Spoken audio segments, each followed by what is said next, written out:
കേരള രാഷ്ട്രീയത്തിൽ വലിയ ചർച്ചകൾക്ക് വഴിവെച്ച ഒന്നാണ് പാലക്കാട് എം.എൽ.എ. രാഹുൽ മാങ്കൂട്ടത്തിൽ പ്രതിയായ രണ്ടാമത്തെ ബലാത്സംഗ കേസ്. കേസിൽ രാഹുലിന് ലഭിച്ച മുൻകൂർ ജാമ്യം റദ്ദാക്കണമെന്ന അന്വേഷണ സംഘത്തിന്റെ ഹർജി കോടതി തള്ളിയതോടെ എം.എൽ.എക്ക് താൽക്കാലിക ആശ്വാസം ലഭിച്ചിരിക്കുകയാണ്. എങ്കിലും അതിജീവിത കോടതിയിൽ നൽകിയ മൊഴികളും കോടതി മുന്നോട്ട് വെച്ച കർശന നിബന്ധനകളും ഈ കേസിന്റെ ഗൗരവം വർദ്ധിപ്പിക്കുന്നു. Thiruvananthapuram judicial first class magistrate കോടതിയാണ് രാഹുൽ മാങ്കൂട്ടത്തിന്റെ മുൻകൂർ ജാമ്യം നിലനിൽക്കുമെന്ന് വ്യക്തമാക്കിയത്. ജാമ്യം റദ്ദാക്കണമെന്ന പ്രോസിക്യൂഷന്റെയും അന്വേഷണ സംഘത്തിന്റെയും വാദങ്ങൾ കോടതി തള്ളിയെങ്കിലും അതിജീവിതയുടെ സുരക്ഷയും സ്വകാര്യതയും കണക്കിലെടുത്ത് അതീവ ഗൗരവകരമായ ചില നിർദ്ദേശങ്ങൾ കോടതി പുറപ്പെടുവിച്ചു. രാഹുൽ മാങ്കൂട്ടത്തിന്റെ ഫോണുകളിൽ നിന്നും അതിജീവിതയുടെ എല്ലാ ഫോൺ നമ്പറുകളും കോൺടാക്റ്റുകളും ഉടനടി ഡിലീറ്റ് ചെയ്യണമെന്ന് കോടതി ഉത്തരവിട്ടു. അതിജീവിതയുമായി യാതൊരു വിധത്തിലുള്ള ആശയവിനിമയം പാടില്ലെന്ന കർശന താക്കീതാണിത്. നമ്പറുകൾ നീക്കം ചെയ്ത ശേഷം അത് സംബന്ധിച്ച ഔദ്യോഗിക സത്യവാങ്മൂലം കോടതിയിൽ സമർപ്പിക്കാൻ എം.എൽ.എയോട് കോടതി നിർദ്ദേശിച്ചു. നേരത്തെ ജാമ്യത്തിലിരിക്കെ രാഹുൽ തന്നെ ഫോണിൽ വിളിക്കാൻ ശ്രമിച്ചുവെന്നും വാട്സ്ആപ്പ് കോളുകൾ വഴി ശല്യപ്പെടുത്തിയെന്നും അതിജീവിത കോടതിയെ അറിയിച്ചിരുന്നു. ഇത് ജാമ്യ വ്യവസ്ഥയുടെ ലംഘനമാണെന്ന് പ്രോസിക്യൂഷൻ ശക്തമായി വാദിച്ചു. എന്നാൽ നിലവിൽ ജാമ്യം റദ്ദാക്കുന്നതിലേക്ക് കോടതി കടന്നില്ല. ഈ കേസിലെ ഏറ്റവും ഗൗരവകരമായ വശം അതിജീവിതം നൽകിയ രഹസ്യമൊഴിയാണ്. കേവലം ഒരു പീഡന ആരോപണം എന്നതിലുപരി ശാരീരികവും മാനസികവുമായ അതിക്രമങ്ങളുടെ ക്രൂരമായ വിവരണമാണ് യുവതി കോടതിക്ക് മുൻപാകെ സമർപ്പിച്ചത്. താനുമായി സൗഹൃദം സ്ഥാപിച്ച ശേഷം വിവാഹം കഴിക്കാമെന്ന് വാഗ്ദാനം നൽകിയാണ് രാഹുൽ തന്നെ വിശ്വസിപ്പിച്ചതെന്ന് അതിജീവിത പറയുന്നു. സംസാരിക്കാൻ എന്ന വ്യാജേനെ ഒരു ഹോം സ്റ്റേ മുറിയിലേക്ക് കൊണ്ടുപോവുകയും അവിടെ വെച്ച് ക്രൂരമായ ലൈംഗിക അതിക്രമത്തിന് ഇരയാക്കിയെന്നുമാണ് മൊഴി. ലൈംഗിക അതിക്രമം തടയാൻ ശ്രമിച്ചപ്പോൾ രാഹുൽ അതീവ ക്രൂരമായാണ് പെരുമാറിയതെന്നും യുവതി വെളിപ്പെടുത്തുന്നു. ശരീരമാകെ മുറിവേൽപ്പിച്ചുകൊണ്ടുള്ള അതിക്രമമാണ് നടന്നത്. പീഡനം തുടരുന്നതിനിടെ തനിക്ക് ശ്വാസം മുട്ടലും പാനിക് അറ്റാക്കും അനുഭവപ്പെട്ടുവെന്നും ജീവൻ അപകടത്തിലാണെന്ന് തോന്നിയിട്ടും രാഹുൽ പിന്മാറാൻ തയ്യാറായില്ലെന്നും മൊഴിയിൽ പറയുന്നു. പീഡന സമയത്ത് നമുക്കൊരു കുഞ്ഞു വേണമെന്ന തരത്തിലുള്ള വിചിത്രമായ ആവശ്യങ്ങൾ രാഹുൽ ഉന്നയിച്ചതായും അതിജീവിത ആരോപിക്കുന്നുണ്ട്.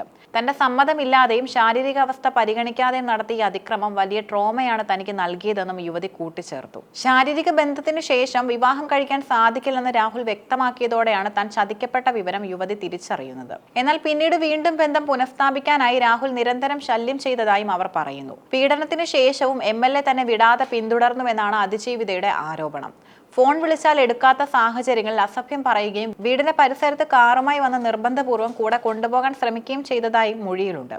പരാതിയുമായി മുന്നോട്ട് പോകാൻ ശ്രമിച്ചപ്പോൾ സ്വാധീനം ഉപയോഗിച്ച് തടയാൻ ശ്രമിച്ചുവെന്ന ആരോപണവും നിലനിൽക്കുന്നു. ഒരു ജനപ്രതിനിധിക്കെതിരെ ഇത്തരം ഗുരുതരമായ ആരോപണങ്ങൾ ഉയരുന്നത് കേരള രാഷ്ട്രീയത്തിൽ വലിയ വിവാദങ്ങൾക്ക് കാരണമായിട്ടുണ്ട്. രാഹുൽ മാങ്കൂട്ടത്തിനെതിരെ ഒന്നിലധികം ബലാത്സംഗ കേസുകൾ രജിസ്റ്റർ ചെയ്യപ്പെട്ടത് പ്രതിപക്ഷത്തിനും വലിയ തിരിച്ചടിയാണ് നൽകുന്നത്.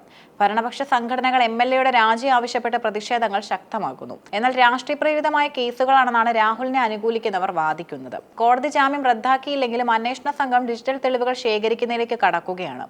ഫോൺ കോളുകൾ, വാട്സ്ആപ്പ് സന്ദേശങ്ങൾ, ടവർ ലൊക്കേഷനുകൾ എന്നിവ പരിശോധിക്കുന്നതിലൂടെ മൊഴികളിലെ സത്യസന്ധത കണ്ടെത്താനാണ് പോലീസ് ശ്രമിക്കുന്നത്.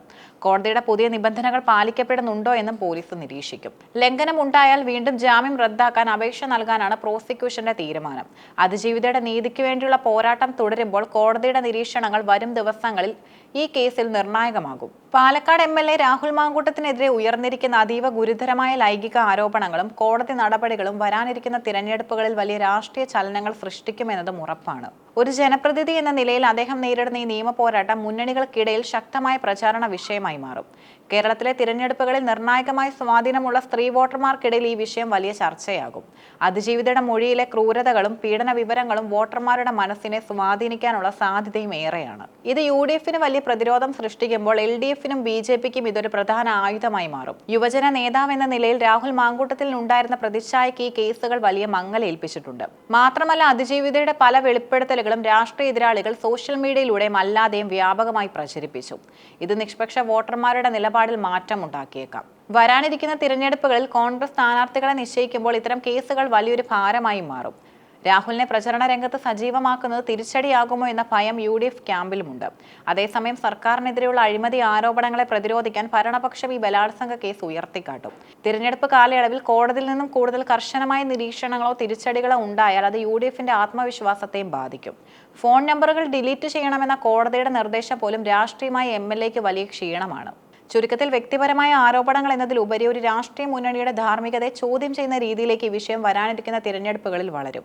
വികസന ചർച്ചകൾക്ക് പകരം ഇത്തരം വിവാദങ്ങൾ മുൻപന്തിയിൽ വരുന്നത് തിരഞ്ഞെടുപ്പ് ഫലത്തെ നേരിട്ട് ബാധിക്കാനുള്ള സാധ്യതയുമുണ്ട്.